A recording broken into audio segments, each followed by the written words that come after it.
Hi, hello, and welcome. My name is Amy, and if you're new here, I like reading books, but I also like collecting books. And so today we have a fun little book haul. So I had this book buying ban that I was going to implement for the entirety of 2025, and it was going really, really well until April, where I consequently bought about 4 months worth of books. So we're going to go through them today. Look, I want to say I'm mad at it, but I'm really not. I think I found some really cool stuff. John and I were on holiday and we had this wonderful outdoorsy itinerary planned, and then it rained the entire time we were there. So we decided to go look at the local bookshops and buy some books. So without further ado, I have split my piles into different categories. We're going to start off with short stories. First up, we have Monstrous Little Voices, New Tales from Shakespeare's Fantasy World. And it is pretty much exactly what it says on the tin. We are following Shakespeare's fantasy characters in a story all their own. We have four different authors who have come together to create this wonderful collection. I am particularly excited to see what Puck gets up to. If you don't know, I am a big theatre nerd. I studied technical theatre for a little bit in my teens, early 20s, and I had the best time. So I am super excited to delve into the world of Shakespeare once more. I am really curious to see if there are going to be Shakespeare references, if they're going to take any of the dialogue from the actual plays and slot them into the stories. But I will keep you posted and let you know how these go down. Next up, we have A Cat, a Hat, and a Piece of String by Joanne Harris. If you don't know, Joanne Harris is the author who wrote Chocolat. There is a movie, I believe it has Johnny Depp in it. I'll fact check myself. But I really love her writing. I have read a couple of her books. My favorite of hers is Five Quarters of the Orange. I think it is just magical. And on that note, Joanne Harris just has this really whimsical way of writing. I think her work is so cozy. There is always something a little mystical or mysterious going on, and her characters are just phenomenal. I especially like how she writes children characters. I find them super compelling, super innocent, and I just love how their innocence juxtaposes the worlds that they are in every single time she has used this kind of trope before. In this short story collection, we are promised a whole bunch of whimsy, as we have a house where it's Christmas all year round and a ghost who lives on a Twitter timeline. Everything about this sounds good. Very excited to sink my teeth into it. And lastly, for this category, we have Blind Willow Sleeping Woman by Haruki Murakami. And I have never read any of Murakami's works before. I am very excited to do so just because of the hype around his novels. The girlies have told me, however, that I might not enjoy the way he writes women. So I thought a short story collection rather than a full length novel would be a good place to start. I love picking up short story collections personally. I think it is just interesting to see what kind of themes authors are attracted to and how they explore those themes. Apparently, I am in for a surreal time with this one. We have a animated crow, a criminal monkey, an Iceman, as well as the dreams that shape us and the things we might wish for. So this seems to be the fantastical juxtaposed with your more down-to-earth, everyday, real-life stuff. Moving on to poetry and plays, I picked up The Mirabelles by Annie Freud. This is a poetry collection, and what really struck me about this collection was that the blurb says we are following some poems based on found objects, so family letters, but that the writing is something completely new. It's not something found or created, but something that sits in between those two categories.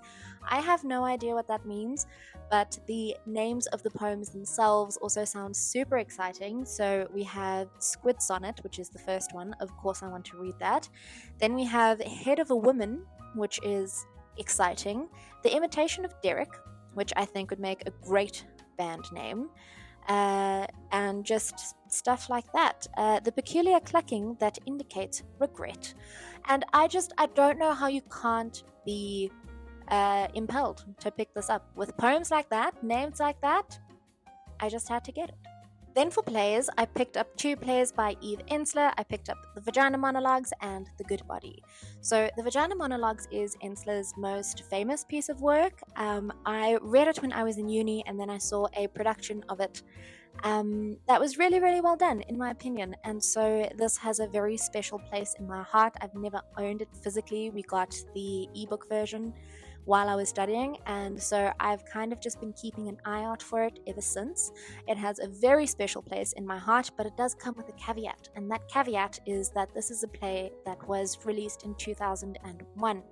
And so the intersectionality is not what it could be. It is, however, part of a widely accepted feminist literature.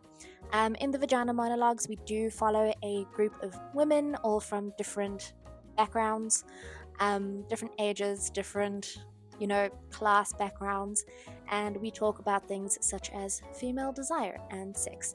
And in The Good Body, I've already read that one. It kind of fell flat for me. In The Good Body, we talk about body image, the ways in which we are taught to hate our body, the ways in which society expects us to change our bodies, to prevent them from aging and to keep them, wrinkle free and skinny and all of that good stuff. This one didn't hit as hard for me personally. I felt like it was a more watered down version of what the Vagina Monologues was trying to do. There is a really great introduction in here that I did like, but the play as a whole, not really my thing. So for the nonfiction section, I picked up It's Not About the Burqa, an essay collection edited by Mariam Khan. This is an essay collection in which Muslim women speak for themselves. They speak on topics such as sexuality, feminism, representation, being too loud, swearing too much, being modest or immodest, or being perceived as either of those two things. And what the introduction says is that Miriam Khan kind of noticed that Muslim women were very frequently being spoken for, but not directly asked for their own opinions. And so this essay collection kind of writes that and addresses that. I think it is very well done. I think the writing is very accessible. So yeah, great read. I would highly recommend this if you are looking to spruce up your nonfiction. If It's Not About the Burqa sounds like something you would like to read, but you are somebody who likes a more academic leaning nonfiction, I also picked up The Enemy Within, A Tale of Muslim Britain by Sayeeda Warsi. And in this one, she answers a pivotal question. That question being, who are British Muslims? Why have they become singled out as other? And how do we move on? Separating hard facts from hysterical headlines. This is Sayeeda Warsi's answer. And what I really, really like about this book is that it is solution orientated. And so I think there is a lot of nonfiction out there that is screaming about injustices or problems or societal ills that we might be facing, but not a lot of them who pose solutions to those problems. It's just kind of a rant in a very formatted form. And what I like about this is that it is solutions orientated, because when nonfiction does present me with a social ill or a problem without offering any solutions, I often feel myself getting very depressed and then not enjoying the reading experience, and therefore not really reaching for nonfiction as often as I could be. And so I do like to look for things that are solution focused. And then I picked up On Fire, The Burning Case for a Green New Deal by Naomi Klein. If you don't know who Naomi Klein is, she is a journalist who turned nonfiction writer. She won the Women's Prize for Nonfiction last year, and I have been on the look for her books ever since. I found this one on sale. Emma Thompson blurbed it, and so it just seemed like the stars had aligned. This one is written in a very literary fiction kind of tone. Let me explain for you. Introduction. We are the wildfire. On a Friday in mid-March 2019, they streamed out of schools in little rivulets, burbling with excitement and defiance in an illicit act of truancy. The little streams emptied into grand avenues and boulevards where they combined with other flows of chanting and chatting children and teens dressed in leopard leggings and crisp uniforms and everything in between. And so what I mean by that is it has a very rhythmic flow to it. We have some alliteration, we have chatting children, leopard leggings, and I'm just really excited to see how this is going to be fleshed out, because this is not really a style that you see too often in your nonfiction, unless that is because I'm reading all the wrong nonfiction. I don't know. If you have a nonfiction recommendation that reads kind of like a literary fiction and isn't memoir, please let me know because I would very much like to check that out. Next up, I picked up White Feminism by Koa Beck. From the suffragettes to influences and who they leave behind. This is a book about how feminism isn't intersectional enough. So the blurb says Beck exposes how white feminism adheres to a political strategy that commercializes struggle and reinforces white Western dominance. And so it's like I was saying with The Enemy Within, I really like a solution orientated nonfiction. I really like deep diving into a problem and then talking about the ways we can address that problem. And this book does it really well because Beck has suggested pillars of change. So the first pillar of change is stop acknowledging privilege, fight for visibility instead. The second is fighting the systems that hold marginalized genders back. And the third is hold women accountable for abuse. And so I'm really interested to see how Beck tackles the problem that she speaks about within these pages. From the science fiction and fantasy section, I picked up Jonathan Abernathy, You Are Kind. This is a book that to me sounds like the plot of Severance. The catch there is I've never watched Severance, so I don't know if that is true.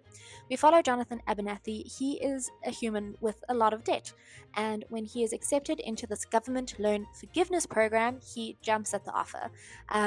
In this forgiveness program, what he does is he essentially audits the dreams of white collar workers and erases their anxieties before they head into the workspace the next day.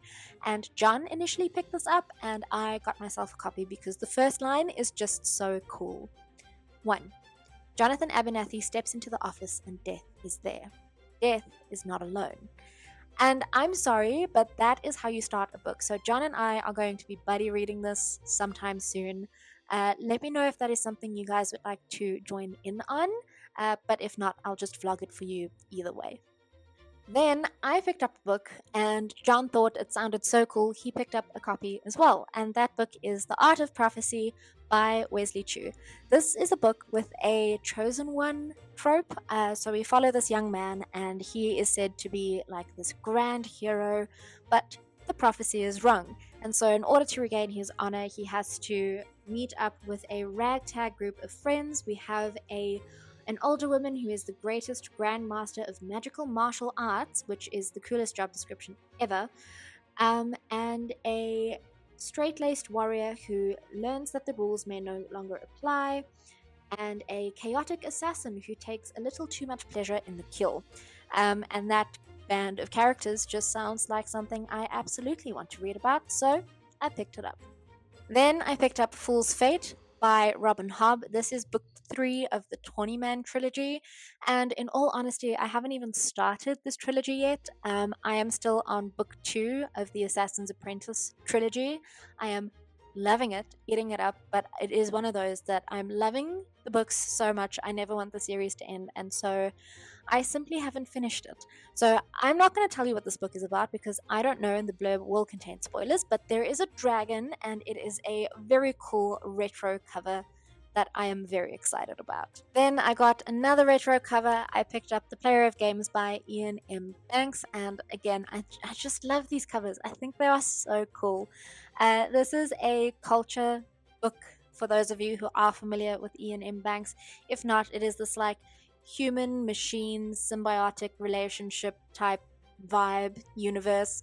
And in this one, we have a game, and we have the master of games. His name is Gurig, and the back says, mocked, blackmailed, almost murdered, Gurig accepts the game and with it the challenge of his life and very possibly his death. It just sounds like a good time. It just sounds like a good time. So I picked it up and I think it's really cool. Lastly, I picked up The Invisible Life of Addie LaRue by V.E. Schwab. I have heard so much about this one, but when my mother-in-law and my sister-in-law recommended it to me, I just had to get it. In this one, we follow Addie LaRue. She has made some sort of deal with the devil, ? And because of it, nobody can remember who she is. She's not allowed to say her name out loud. She can't even write it. It just simply disappears. And so everybody forgets her.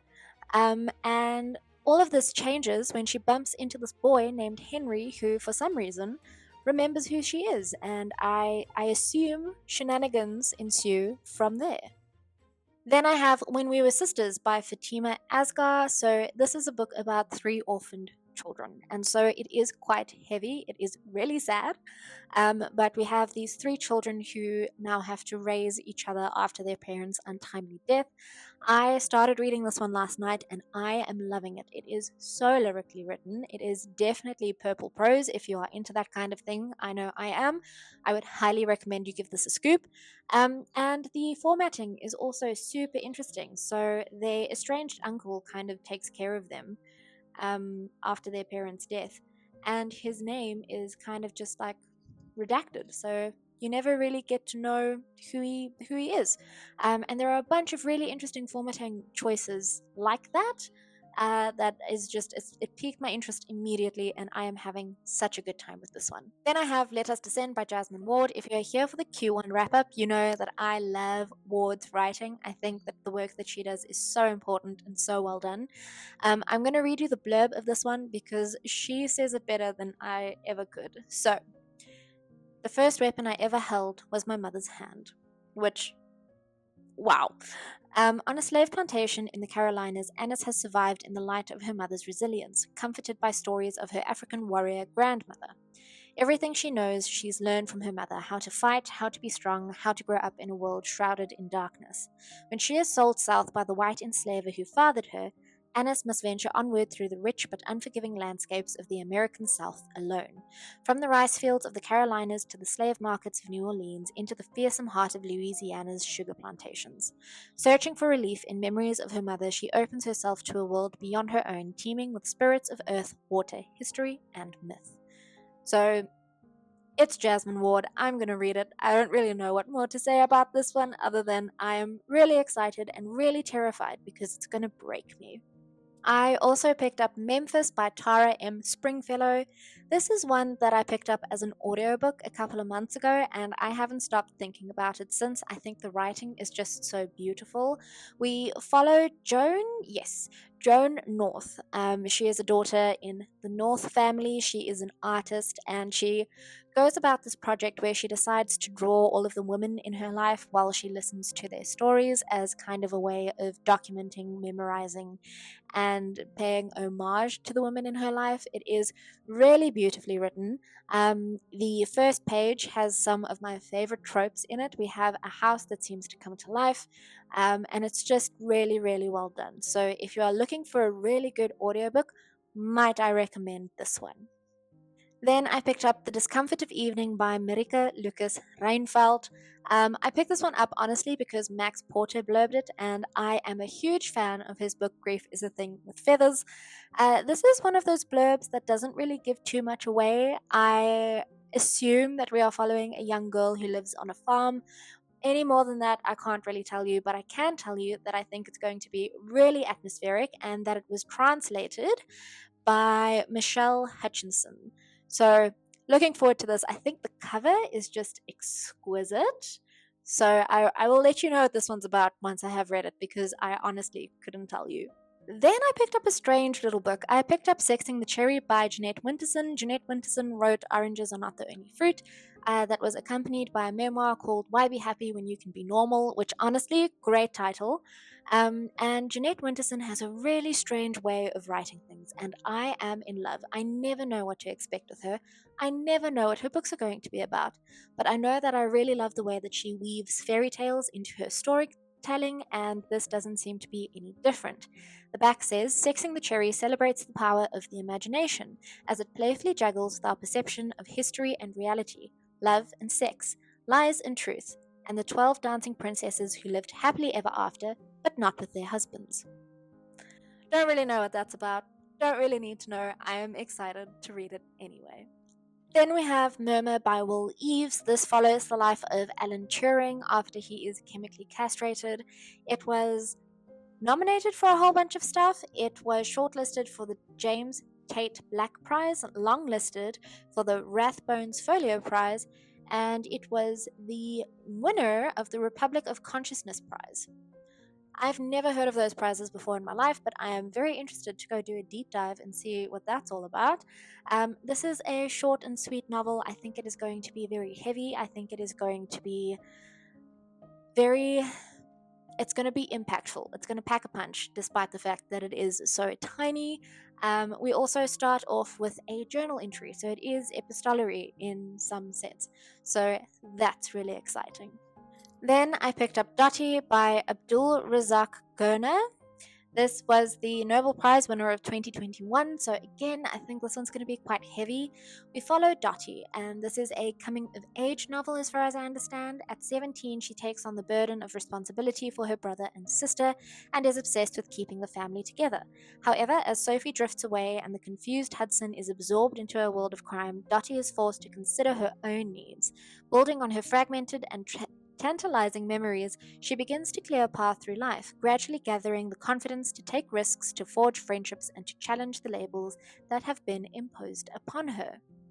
Then I picked up The Blind Man's Garden by Nadine Islam. This is about two foster brothers who, after the events of 9/11, go from Pakistan to Afghanistan and they try to assist injured civilians. But they soon realize that their good intentions might not keep them out of harm's way.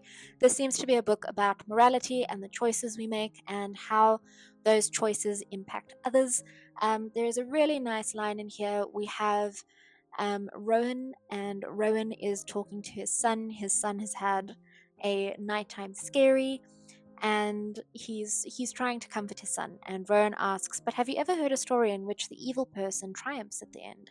The boy thought for a while before replying. "No," he said, "but before they lose, they harm the good people, and that is what I am afraid of." And so I think this is going to be largely about morality. Last but not least, I picked up another one for my Atwood collection. This is The Edible Woman. I believe this is Atwood's first full length novel. While I am yet to read her most famous work, The Handmaid's Tale, everything I have read from Atwood before I have really enjoyed. I think she is especially strong in short stories. There is a short story called My Evil Mother that's really excellent, and another one in a short story collection called The Furies. I will put the name on the screen. But if you do have a gap, if you've wanted to try Margaret Atwood but you don't want to commit to full length novels, please try those out. She's really, really good at short stories. I digress. In this one, we follow Miriam. And Miriam lives a very ordinary life, and she is everything society expects her to be when one day her partner asks her to marry him. And this is not the relationship she thought she was getting into. The whole agreement was that they wouldn't get married. And so she says yes. And things kind of fall apart from there. We are accompanied by a roommate of Miriam's who is the complete opposite of her. She is challenging all of the social norms, and things just kind of unfold from there. I won't say too much because part of the joy of reading this book was not really knowing what was going to happen. The blurb simply says, "Do you think I'm normal?" I'd say you're almost abnormally normal, if you know what I mean. Miriam, determined to be ordinary, lays her head gently on the shoulder of her fiancé and awaits marriage, but she has not counted on an inner rebellion that will sabotage her plans and her digestion. That's all the blurb gives you, so I don't want to give you too much more than that. And that, dear friends, is everything for today. Thank you so much for spending some time with me. I really appreciate it. Are there any books on this list that you would like me to prioritize? If so, please do let me know in the comments, and then I'll see you in the next one. Bye.